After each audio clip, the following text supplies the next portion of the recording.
All right, hello everyone. This is a look at my game with Philippe, and we go into a Queen's Gambit client album counter gambit, and I remember my late chess teacher Nihad um, telling me that against the album counter gambit, take it and fianchetto.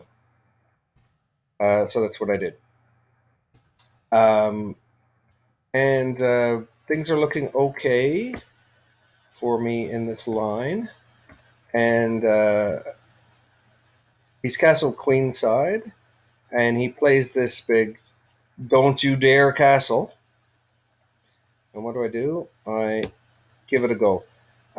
So immediately we see just from the computer, and I was kind of okay. I'm in trouble, but I decided to play this way because I thought I could defend it. And my plan was, and I think I've played this way a couple of times before, is to um, looking at a position that I think I can defend this, but he's still going to attack. He's going to use a lot of resources. I'm going to have to use a lot of resources to defend.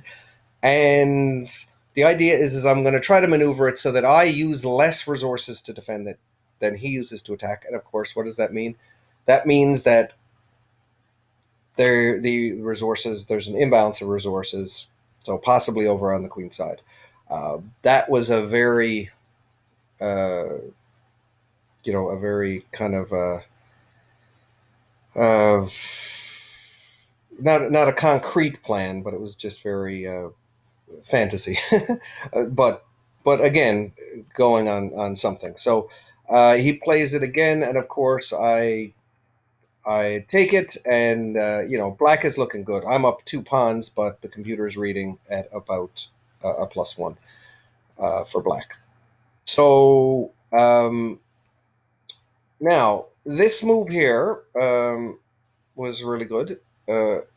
It's keeping in with the whole theme. You got that open file now, and I play this move, and this move is was really bad. Um, and of course, the idea is that you immediately take this because you have this check, and um, I go here, and then you play here, and now you know it's attacking the queen, and it's attacking the defender of h2, where there's going to be a mate if the knight isn't there.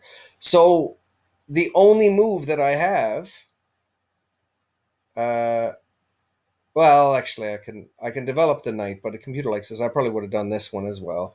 Knight takes check, pawn takes, and now I don't like the. I mean, the computer moves are obviously better, but I mean, this is the more human move. You got to play this, um,